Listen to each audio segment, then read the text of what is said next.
तिच्या ह्या अशा वागण्यामुळे ना मन बोथट होत गेलं माझं. बाबा, नवरा म्हणून कधीच अलिप्त झालोय रे मी तिच्यापासून. पण माझ्या मुलांच्या बाबतीत मी असं नाही ना वागू शकत. माझं माझ्या मुलावरचं प्रेम नाही बोथट होऊ शकत. आणि माझ्या मुलांना विनाकारण त्रास देणाऱ्याला मी कधीही नाही माफ करणार. जानूच्या बाबतीत खूप चुकीचं वागली आहे ती. नाही, मी नाही तिला कधी क्षमा करू शकणार. पण बाबा, आपण यातून काहीच मार्ग नाही का काढू शकत, जेणेकरून आपण सगळेच एकत्र राहू शकतो? पिंट्या, अरे ही सगळी नाती मानण्यावर असतात. माणसाने दिलेली नावं आहेत ती त्या त्या नात्यांना. पण तुझ्या आईला मी मनापासून जर माझी अर्धांगिनी सहधर्मचारिणी मानतच नसे, तर मग एकत्र राहायचा उपचार तरी करायचा कशाला? कुणाला काय दाखवायचंय रे? मन तुटलेली असताना निव्वळ समाजासाठी म्हणून रडत खडत एकत्र राहायचं हे काही मला पटत नाही बाबा. त्यामुळे आता माझा निर्णय झालेला आहे. पण बाबा, पिंट्या, आता निदान तू तरी समजुतीने घे. माझा निर्णय झालाय, त्यामध्ये बदल होणार नाही. मला आता मनशांतीचे वेध लागलेत.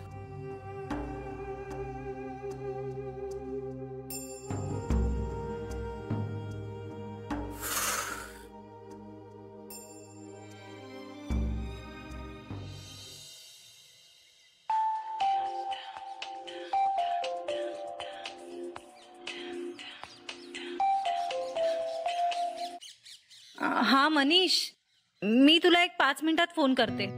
नाही, मी करते ना फोन. अगं बोल. हा, बाय बाय. काय बोलू मी त्याच्याशी? मलाच कसली क्लॅरिटी येत नाहीये. आणि आपलं सुद्धा गाडीत सविस्तर बोलणं झालं नाही आणि घरी बोलायला वेळ मिळाला नाही. पण मग आता काय करू? मला तरी असंच वाटतं की त्या दोघांनी एकमेकांशी भेटून बोलायला हवं. या सगळ्यात ना मनीष खूप सैरभैर झालाय. तो वेड्यासारखं वागला ना. मला तर ना आता मनीषला सांगावंसं वाटतंय की तू गीताला ऍटिट्यूड दाखव. तुला नाही बोलायचं ना, मग आय डोंट केअर. तो जर असं वागेल ना तिच्याशी, तर तिला किंमत कळेल. अरे, समोरचा माणूस आपल्यावर इतका जीव लावतोय, तर आपुलकीने बोलायला नको? बरं, ते जमत नसेल तर निदान टाळू नये. नाही, मी मनीषला सांगणार आहे. तिला नाही बोलायचंय ना, मग तूही आता तिच्यापासून लांब राहायचा प्रयत्न कर. नको बोलूस तिच्याशी. तिला मनातून सगळं कळलेलं असणार आहे. आणि मुख्य म्हणजे असं वागून मनीषचा सेल्फ इस्टीम जागेवर राहील. अरे, त्याने का असं लाचारासारखं वागावं? प्रेम, जानवी, प्रेम आहे त्याचं तिच्यावर. श्रीरंग, प्रेमात हे असले डावपेच करण्याची वेळ खरंच येऊ नये. दोघांमध्ये छान कम्युनिकेशन असतं, तर ही वेळच आली नसती. पण ते नाहीये ना सध्या. म्हणून मग थोडा काळ भावना बाजूला ठेवण्याशिवाय पर्याय नाहीये. पण जानवी, अगं मनीष खूप हळवा आहे, खूप भाबडा आहे तो बिचारा. नाही, मी सांगते त्याला. ओके, तू बोल त्याच्याशी, तो ऐकेल माझं. ओके, पण म्हणजे तुला आता क्लॅरिटी आलीये का? माहित नाही, बघते, बोलते त्याच्याशी. बाय. जानवी, आता मीही तुला तोपर्यंत आय लव्ह यू म्हणणार नाहीये जोपर्यंत तू आपणहून मला आय लव्ह यू म्हणत नाहीस. बघूया.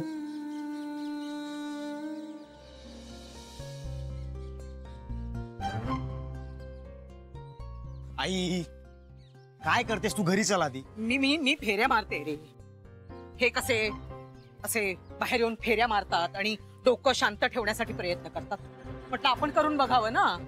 नाहीतरी घरात येऊन उपयोग काय? काय बघायचं काय? वाकडी तोंड. आई, हे बघ, आपल्याला इथे बाहेर नाही बोलता येणार. तू घरी चल, आपण शांतपणे बसून बोलू. नाही नाही, घरी येऊन हे बोलणार आहेत का माझ्याशी? तेवढी किंमत आहे का मला? तुम्हीच काय ते बोला. बरं, तू बोललास का त्यांच्याशी? काय म्हणाले? काही परिणाम झाला का तुझ्या बोलण्याचा त्यांच्यावर? आई बाबा नाही ऐकत आहेत. पाहिलंस, कळलं ना?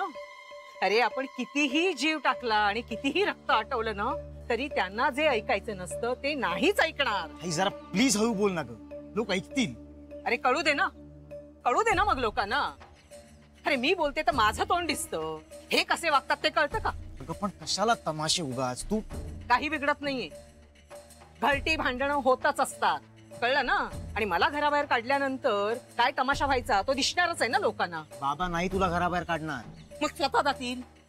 एकूण एकच ना, तमाशा व्हायचा तो होणारच ना. आई थांब ग, थांब प्लीज, कुणीतरी समजुतीनं घ्या ना ग. अरे पण ह्यांच्या हटवादीपणाला काही अर्थ आहे का पिंट्या? इतकी वर्ष एकमेकांशी जुळवून घेण्याचा प्रयत्न करतोच आहोत ना आम्ही. मग आता ह्या वयात ह्या एवढ्याशा कारणावरनं संसार मोडायला निघाले ते, हा? हे शोभतं का त्यांना? अरे मी मान्य करते माझं चुकतंय, माझं चुकलंय, पण पुढे ना आता किती हा अबोला आणि किती हा तिरसटपणा, किती सहन करू मी पिंट्या, सांग ना. मला नाही का त्रास होत? हे बघ आई, बाबा चिडलेत ग आता. मीही चिडले. बरं तू एक काम करतेस का, जोवर बाबांचा राग शांत होत नाही तोवर तू मामाकडे जातेस. मामाकडे? अगं हो. छे छे छे छे छे, तू बोलूच नकोस तर. तो काही धड माणूस नाहीये, पैशासाठी हपापलेला आहे नुसता. मला तिकडे ठेवून घेईल आणि वर घर खर्चाचे पैसे देखील माझ्याकडूनच मागून घेईल. त्याला माणसं नकोय, पैसा हवाय, फक्त पैसा. मग आता आपण काय करायचं आहे? पाहिलंच ना पिंट्या, या हेकेखोर माणसामुळे रस्त्यावर राहायची पाळी आली आहे आपल्याला. तू सांग त्यांना, एवढा आडमुठेपणा बरा नाही. तू शांत हो, जरा शांत हो. हे बघ मी बघतो काय करायचं ते, तू घरी चल. तू काय बघणार आहेस? ऐकणार आहेत का ते? अगं तू थांब ना जरा, धीर धर ना. बोललो ना मी करतो काहीतरी. तू घरी चल आधी. आई घरी चल ना ग. तू चल, मी आले. चल आई.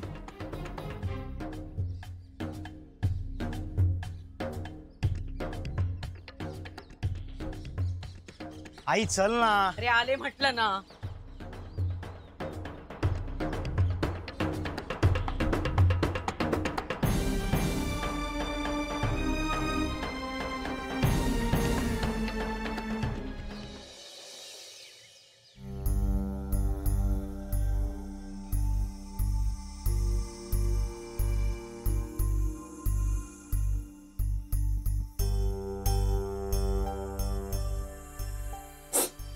काय ग, काय झालं?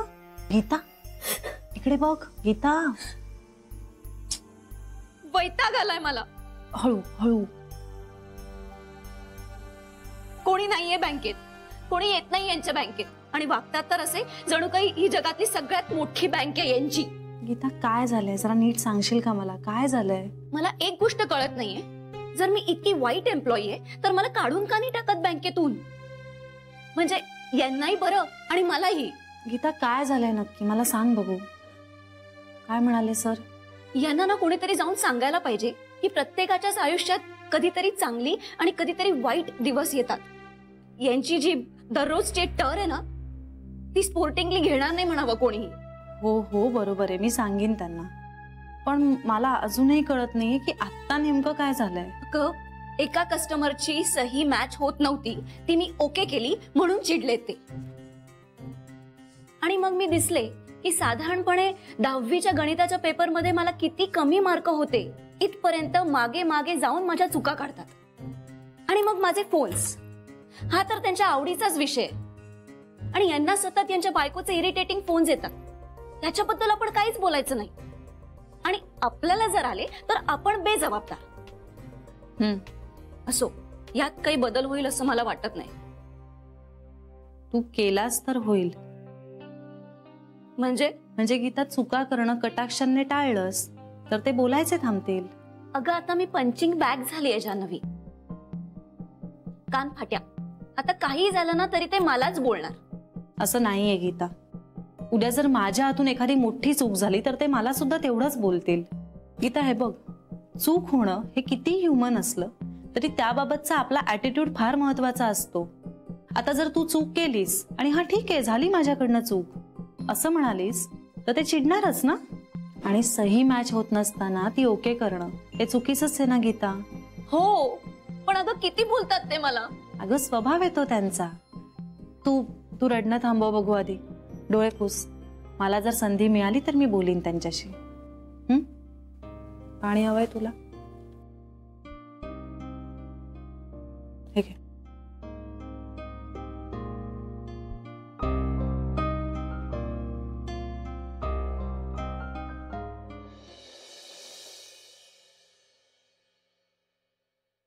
हे काय आज पण खिचडीच? हो बाबा जेवून घ्या, मी पाणी घेऊन येतो. मला नकोय.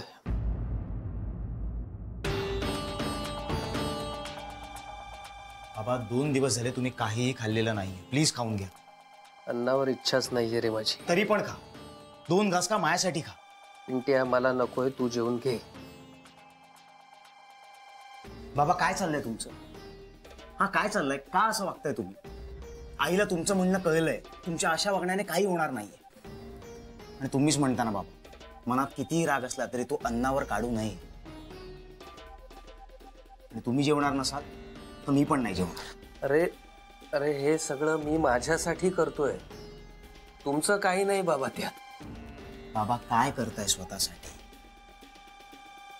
त्या निर्णय होईपर्यंत अन्न नकोच. निर्णय घेण्यासाठी बळ लागेल आणि आत्मक्लेशाने आत्मबळ वाढतं, माणूस अधिक आध्यात्मिक होतो. कसले आत्मक्लेश हो? हे तुमच्या वागण्याने आम्हाला क्लेश देताय तुम्ही. कळताय तुम्हाला तुम्ही काय करताय ते? आई आता काय तर अन्नच सोडलं. हे असं करून काय मिळणार आहे हो तुम्हाला? सांगा ना मला, काय मिळणार आहे? साधं 4 चौघांसारखं सामान्य जीवन जगता नाही का येणार? तुम्ही जगा आणि आम्हालाही जगू द्या ना. मला कळतंय ना तुम्ही सगळं ना हे मुद्दाम करताय, मला त्रास व्हावा ना म्हणून मुद्दाम करताय तुम्ही. स्वतः असं डोळ्यासमोर उपाशी बसून राहायचं आणि मग आम्ही काही जेवलो की मग बघा तुम्ही कसे काही जेवताय, तुम्हाला कसं काहीच वाटत नाहीये असं बोलायचं. मला ना ह्या वीट आलाय या सगळ्याचा. आणि तू काय बसलास इकडे? जा ना खिचडी वाढ मला. ठीक आहे, अशी लहान मुलाला वाढतात तशी वाढलीयस. काही उपासमार करून घ्यायची गरज नाहीये. सांगितलेलं ऐकायला आलं नाहीये का तुला? उठ ना, वाढ ना खिचडी.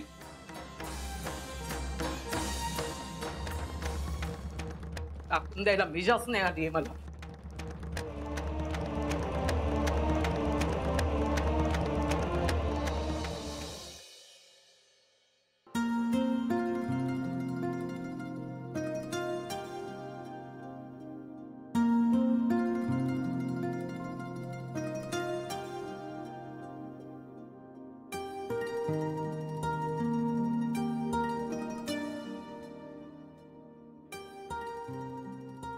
आज अगदी अल्बम बघत बसलीस? नाही, तो इथे ठेवला होता म्हणून बघते. बघ ना बघ, मीही बघते. बरं वाटतं. जगलेले छान क्षण टिपून ठेवलेले असतात, बरं वाटतं बघायला.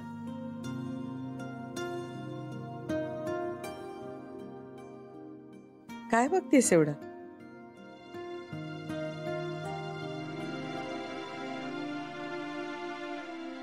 जरा एका त्रयस्थच्या नजरेतून हा अल्बम बघायचा प्रयत्न करते. आय्याजी, मी जर तुम्हाला ओळखत नसते आणि मी हे फोटोज बघत असते ना, तर एकाच घरात इतकी सगळी माणसं गुण्यागोविंदाने राहतात यावर खरंच विश्वास बसला नसता माझा. अगदी तसंच काही नाहीये. म्हणजे नाही म्हणजे गुण्या गोविंदानं असंच काही म्हणता येणार नाही. हाय्याजी आहोत 2-3 माणसं एकाच छताखाली एकमेकांची तोंडही न बघता राहताना पाहिली आहेत मी. खरंच सांगते. पण ह्या घरातला आनंद या प्रत्येक फोटोमध्ये दिसतोय. तू विषय काढलास म्हणून बोलतेय. एरवी आता बोलण्यासारखं काहीच नाहीये. या घरानं मतभेद खूप पाहिलेत. भांडण म्हणता येण्यासारखं नाट्य त्यात नसलं तरी नाराजी, राग भरपूर झालाय. काय सांगताय आय्याजी? हो, तू लग्न करून या घरात आलीस ना, तेव्हाही माझ्यात आणि श्रीमध्ये मतभेद झाले होते. अगदी टोकाचा वाद झाला होता. तुम्हा दोघांमध्ये? हं, त्यानंतर मी घराबाहेर पडले होते. आमच्यात अनेकदा वाद होतात. एकदा श्रीही घराबाहेर पडला होता. पण आमचे वाद तात्विक असतात. मतांमधला फरक. रमाकांतशी असाच तात्विक वाद झाला आणि तोही घर सोडून गेला. लक्ष्मीकांतचं वागणं मला नाही आवडलं. त्यावरून आमच्यात विसंवाद झाला. हे सगळं मला माहित होतं. हो, आणि तू नसतीस ना तर कदाचित यातली काही माणसं या घरात आली सुद्धा नसती.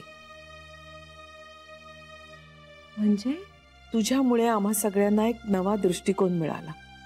नाहीतर आम्ही आमच्या ठरलेल्या पद्धतीनं वागत होतो. पण तू आलीस, ती नवा दृष्टिकोन घेऊन आलीस. त्याचा आम्हाला सगळ्यांना फायदा झाला. अय्याजी, पण माझा आणि ह्या घरातल्या माणसांच्या परत येण्याचा काय संबंध आहे?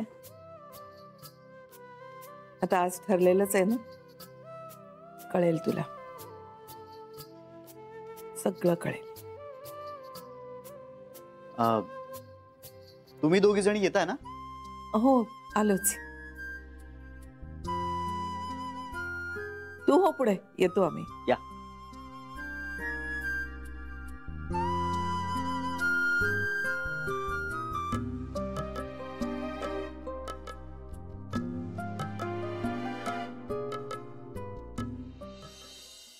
लग्न झाल्यापासून नुसता छळ मांडलाय माझा. म्हणे समाधान मानायचं. इथे आहे काय समाधान मानण्यासारखं? सांगा ना. ताटातलं वाटीत आणि वाटीतलं ताटात. अरे माणसं आहोत आम्ही, किती दिवस मन मारून जगायचं? विरक्ती नाही पत्करलेली आम्ही. आई हळू बोलणार आहेस का जरा? ऐकू जाईल बाहेर सगळ्यांना. हो, मग गळा दाब ना माझा, गळा दाब आणि बोलणं बंद करून टाक. अरे काय रे हे, मी फक्त बोलते, निदान बोलू तरी द्याल की नाही मला आता? का तेही बंद करणार आहात? अरे देवा देवा, मला सोडव रे आता, सोडव. ह्यांना सगळ्यांना माझा त्रास होतो ना, तू मलाच उचल आता, म्हणजे हे मोकळे होतील. पिंट्या, जा बाबा, तू जेवून घे. हे नेहमीच आहे. अहो, तुम्हाला काही दयामया आहे की नाही? इथे समोरचा माणूस मरतोय आणि हे आपल्या आड्याकडे डोळे लावून बसलेले. काही कळतंय का तुम्हाला? तुमची लग्नाची बायको आहे मी, कळलं ना? आई विना पोरगी सांभाळली मी तुमची. निदान त्याची तरी तमा बाळगा ना, की माझी किंमत तुम्हाला मी मेल्यानंतरच कळणार आहे. पांडुरंगा, तुम्ही कुठे चाललात? कुठे चाललात तुम्ही? तुम्ही कशाला जाताय? माझ्या बोलण्याचा त्रास होतोय ना तुम्हाला? अहो मग मीच जाते ना. हे तुमचं घर, तुमचं राज्य, तुम्हाला लख लाभ हो. मीच जाते आता आणि लोकल खाली जीवास देते बघा. अगं आई, आई थांब. आई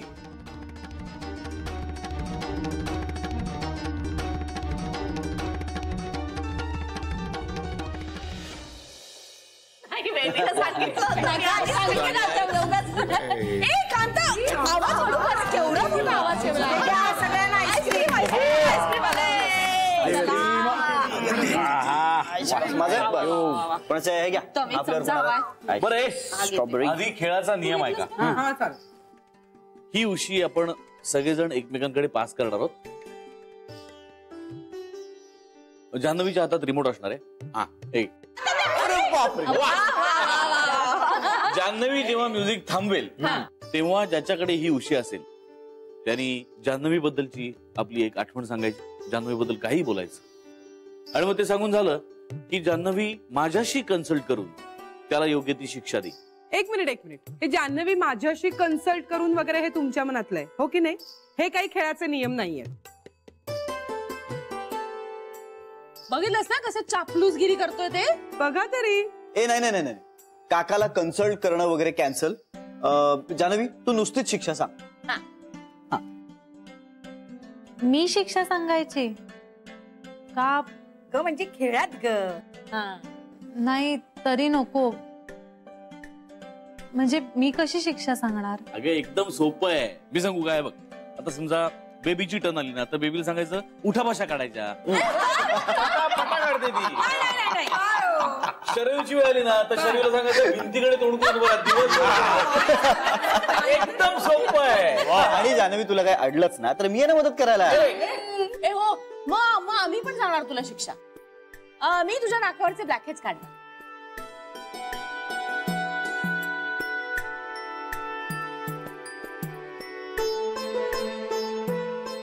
तू सतत माझ्या नाकावर का घसरतेस? कारण ज्यात त्यात नाक खुपसत असतोस तू, म्हणून.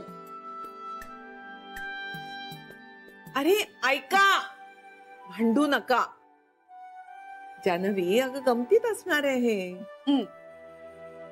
पण आय्याजी, अहो माझ्या आठवणी सांगणार सगळे, आणि त्या बदल्यात मी त्यांना शिक्षा करायची म्हणजे जरा. आज चालेल. जान्हवी, तू आई अजेशी बोलून शिक्षा ठरव. मग तर झालं. अरे हो, पण आधी सुरू तर करूया खेळ. एक मिनिट, शिक्षा बदलून घेता येईल ना? अगं आधी सुरू तर करा. सुरू.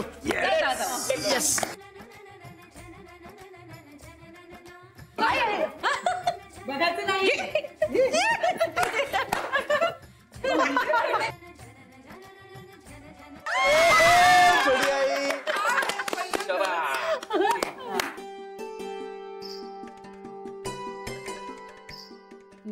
जान्हवी बद्दल आठवण. जान्हवी, मी जेव्हा जेव्हा ह्यांना घरात,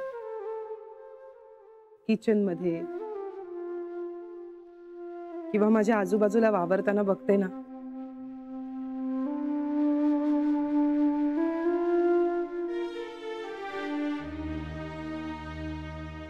तेव्हा तेव्हा मला तू आठवतेस.